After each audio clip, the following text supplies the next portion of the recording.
Olá! Hoje a gente vai mergulhar numa história sobre o motor da inovação no Brasil.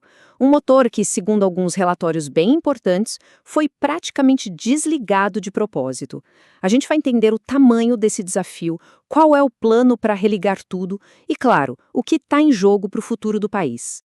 E para a gente ter uma ideia da urgência, tudo começa aqui, com essa frase do relatório de transição do governo de 2022. É uma acusação muito forte, né? Ela já dá o tom da nossa análise.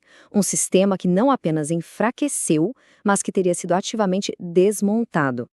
Então, vamos começar pelo começo. Qual era a dimensão real dessa crise? Como é que um sistema de inovação funciona? Ou melhor, não funciona quando está sob uma tensão tão grande? Olha, a palavra que aparece o tempo todo nos relatórios é essa: sucateamento. E é importante entender que isso não é só sobre cortar dinheiro, não. A ideia aqui é de uma degradação contínua, sabe? Da infraestrutura de pesquisa, do capital humano, das instituições que são basicamente a espinha dorsal da ciência no Brasil.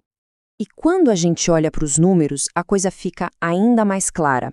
A proposta de orçamento para 2023 era mais de 40% menor do que a de 2015. É uma queda brutal que mostra, sem rodeios, o tamanho do buraco financeiro que o setor estava enfrentando. Agora, se liga nesse número porque ele resume muita coisa. 32 bilhões de reais. Esse foi o valor que saiu do FNDCT, o principal fundo de ciência do país, e foi para outro lugar. É um dinheiro que simplesmente deixou de ir para laboratórios, para bolsas de pesquisa, para projetos de inovação. Ok, o cenário era complicado. Mas no meio dessa crise toda, já existia uma ideia, um modelo sendo desenhado para o futuro. Então agora a gente vai sair um pouco do problema para entrar na solução, num conceito criado para fazer a inovação funcionar de um jeito completamente diferente. Mas para entender o que tem de novo, a gente precisa olhar rapidinho para como as coisas eram antes. Os modelos antigos eram muito rígidos. Ou era o modelo estatista, onde o governo mandava em tudo, ou era o laissez-faire, onde cada um, governo, empresas e universidades, ficava no seu quadrado, sem conversar direito. A verdade é que os dois se mostraram ultrapassados. É aí que entra a grande virada de chave, o tal do modelo da hélice tríplice. A ideia aqui é bem diferente. Em vez de mundos separados, a gente tem esses três atores, universidade, indústria e governo, se entrelaçando, trabalhando juntos. Cada um assume papéis novos e a mágica da inovação acontece justamente onde eles se encontram. E o segredo desse modelo é justamente essa dança de papéis. O governo não é mais só um regulador, ele vira um agente empreendedor, que incentiva e até assume alguns riscos.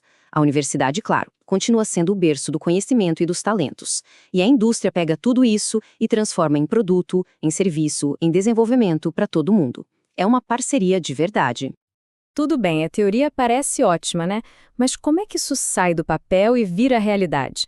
Agora a gente vai ver o instrumento jurídico, a ferramenta que foi criada para fazer a hélice tríplice acontecer de verdade. É o como por trás do o quê. A resposta está numa ferramenta chamada aliança estratégica. Pensa nela como um tipo de contrato super flexível, feito sob medida para projetos de pesquisa e desenvolvimento que levam tempo. O grande objetivo é deixar governo, universidades e empresas trabalharem juntos sem tanta burocracia. E olha, isso aqui é um ponto-chave. A antiga lei de licitações, a famosa 8666, não foi feita para inovação. Ela servia para comprar coisas que a gente já sabe como são, tipo caneta ou carro.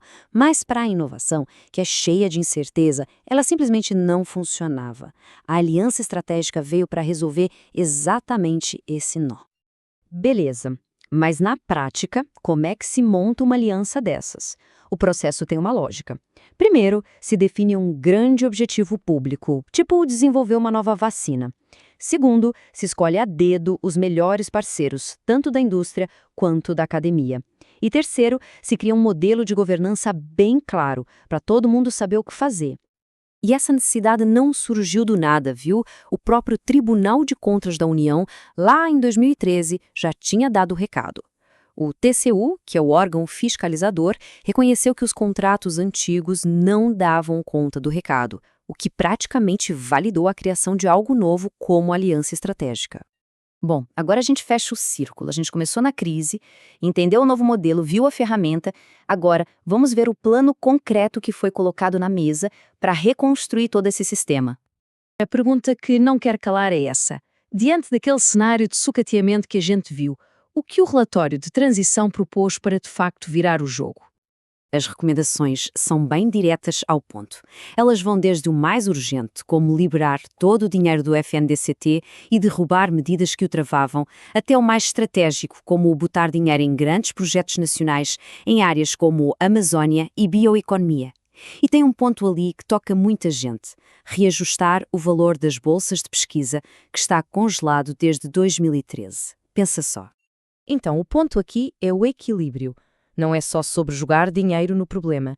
A reconstrução, segundo o plano, depende de um esforço em 4 frentes que se conversam. Restaurar o financiamento, sim, mas também refazer a governança, focar em projetos que fazem a diferença. E o mais importante, investir nas pessoas, no capital humano. Mas, no fim das contas, para que tudo isso? Qual é o grande objetivo? É ter um sistema de inovação que realmente funcione para o país, que seja capaz de criar soluções para problemas gigantes e reais, que vão da segurança alimentar até a necessidade de reindustrializar o Brasil. A ideia é usar a ciência e a tecnologia como ferramentas de verdade para o desenvolvimento. E a gente termina com a grande questão que fica no ar. O plano está aí, a visão parece clara. A pergunta de $1 milhão é: será que a execução de tudo isso vai ser suficiente para reverter anos de desmonte e finalmente destravar o imenso potencial que o Brasil tem na ciência e na tecnologia? Bom, essa é uma questão para todos nós continuarmos de olho.